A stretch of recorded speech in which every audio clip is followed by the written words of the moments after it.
Thanks to the RIDM, thanks to Cinema Poilitica and the Goethe Institute in Montreal.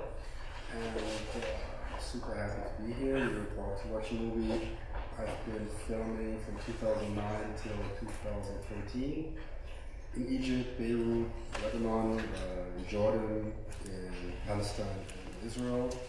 It's not about musicians.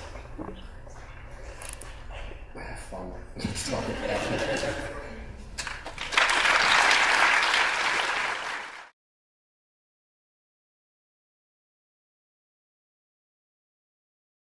Process.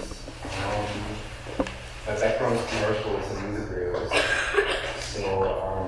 And I worked in the Middle East and lived in the Middle East from 2006 till 2008 quite a lot. And got in touch with a lot of artists in mainly Lebanon and Egypt. And at some point I decided to do something different than commercials. And I started working on my first documentary. We finished filming end of 2010, about 3 weeks before the Arab Spring really took off. And from that time on, I was just trying to scratch together money to keep going and filming, and I think the hardest part was when to stop, to decide to stop filming. Yeah.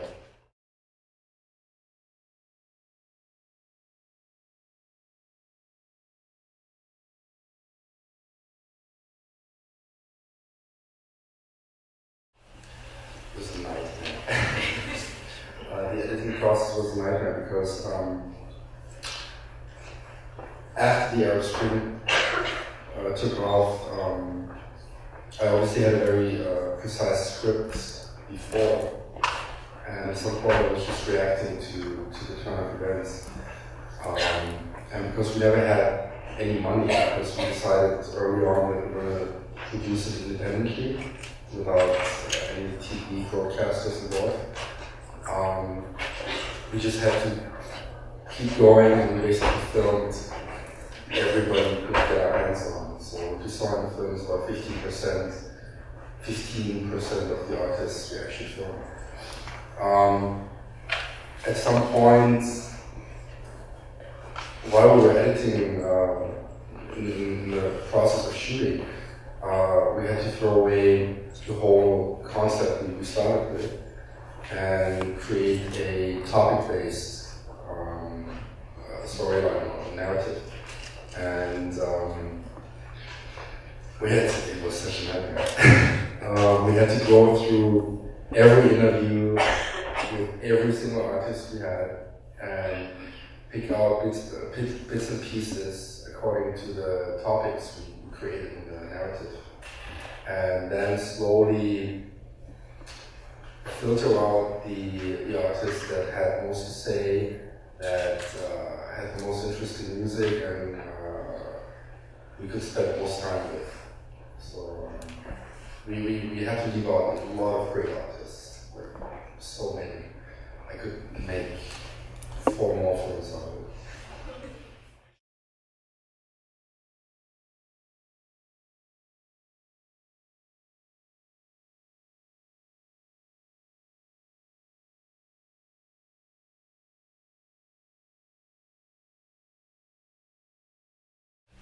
Mainly,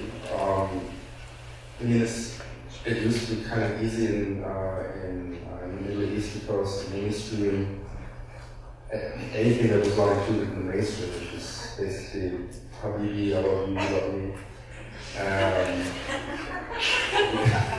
Because the alternative music scene is not as defined as in Europe or in America. You don't have hundreds of electronic bands, you don't have hundreds of rock bands and so on. But most important to me was that the artists had, at some point were, in some way, were expressing the environment they live in. So I chose not to portray any kind of club or techno scene, which is to a certain degree underground too, but it doesn't really have anything to say. So it was a lot about the contents of the music.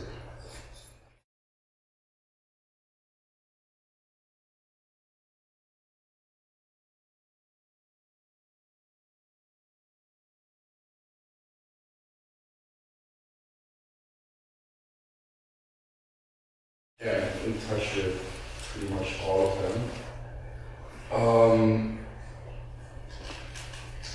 I mean, the aftermath of the Arab Spring was not really what people were hoping for. So there was a strong feeling of disappointment with people, especially in Egypt, in sort of despair. A lot of people left the country, but I feel that a lot of them are coming back right now and start doing music, making music again, and kind of keeping up the fight. The other countries, obviously, I mean, everything has turned sour and probably get worse. The Syrian war with the refugees in Lebanon. Yes, it doesn't look good right now.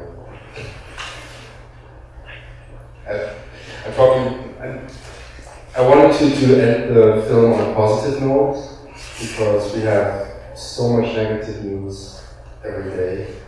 I don't know if I would still end it on such a positive note today, a year and a half after the finishing year. So.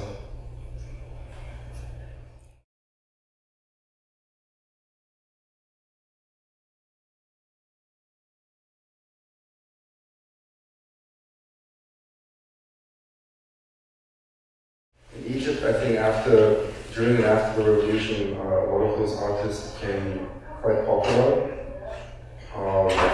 Hundreds of thousands of fans on Facebook and so on, because people start creating music or art with content. In the other countries, the scene is rather small. It's not that we have thousands and thousands of fans, but it's a rather small scene that's listening to that kind of music. I think most successful are the concerts actually in Europe.